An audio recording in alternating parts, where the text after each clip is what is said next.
Thank you all so much once again for tuning in. Remember to always hashtag release the Snyder cut, hashtag release the Ayer cut, show some love to hashtag release the Kimberg cut, and to hashtag Alita Army and hashtag Alita sequel right at Disney. Shout out to Fran and Jabril Ramsey for the inspiration. Keep up the hard work and dedication, no matter where either of you are located. Now let's get right into it. When I think about strong female characters in movies, and not insanely overpowered slash terribly miscast ones with big mouths, I think back to characters like Ripley from Alien, Sarah Connor from Terminator, and of course Princess Leia from Star Wars, RIP to Carrie Fisher. Of the 2000s, the exceptional female characters I can think of off the top of my head are Katniss Everdeen, Elizabeth Salander played by Rooney Mara, Rebecca Ferguson in the Mission Impossible films, and of course Alita. Shout out to Alita. But unlike any other and very few directors, Zack Snyder has shown that female empowerment and strong females in general can come in many forms and be badass in very different ways. If we take a look at the character like Baby Doll, for example, her story is quite tragic. She lost her family and was committed to an insane asylum of sorts and was subjected to lobotomization at such a young age. But in spite of all of this, Baby Doll rises up through her circumstance, and with the help of four other quote-unquote girls, she decides to fight back. In society, men are seen as providers and protectors, but in Sucker Punch we see Baby Doll emerge as a fearless warrior in her own way. There is absolutely nothing in this movie to suggest that Zack Snyder is quote-unquote misogynistic when the women in the movie use fucking weapons. The mind is truly more powerful than we often realize. Just look at the Kryptonian warrior, Feora. Michael Shannon's brilliance as Zod can and will never not be mentioned. Zod's presence and commitment to build a new world for Krypton is one of the best parts of Man of Steel, but Feora is also quite the scene stealer in Man of Steel as well. Her loyalty and fierce determination is dangerously seductive. Yes, I did say seductive, as she is deadly. Anja Traua is fantastic as the Kryptonian warrior, and if not for the Phantom Zone and a good death being its own reward, I'm almost certain that she would have indeed made certain that Zod's plan of tyranny and destruction would have come to fruition. Her fight sequences are incredible, and though she doesn't have a ton of dialogue, she says enough through her epic tussles with the likes of the US military and even Kal-El himself. She's completely capable all on her own, and I wouldn't at all mind seeing her tussle one time more with another female warrior from Themyscira.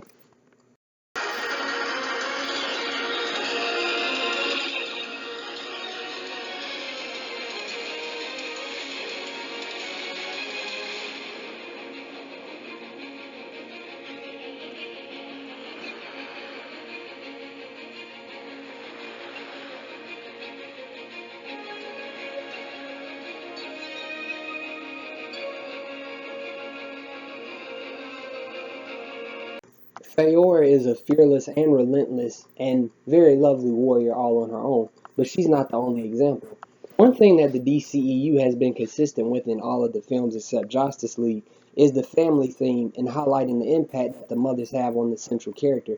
We saw this in Aquaman with Atlanta and Arthur, Shazam with Billy and his mother, albeit to a disappointing degree, Wonder Woman with Diana and Hippolyta, and finally Martha Kent and Clark or Cal in both Man of Steel and Batman v Superman. We see the world mostly through the lens of Superman throughout both of these movies, both the good and bad parts, and fairly often we see Clark go to his mother for advice in some of the most crucial moments in both films. It is said that there is no love quite like a mother's love for her kids, and this is evidenced in both Man of Steel and Batman v Superman. As Superman is here to be a symbol of hope slash ideal for the people of Earth, Martha Kent has to be his guide and moral guide on how to best go about protecting the people of Earth from destruction and chaos. To me, these are some of the best moments of both films, and I suspect that Ray Fisher's Cyborg and Karen Bryson's Eleanor had similar moments in Justice League as well.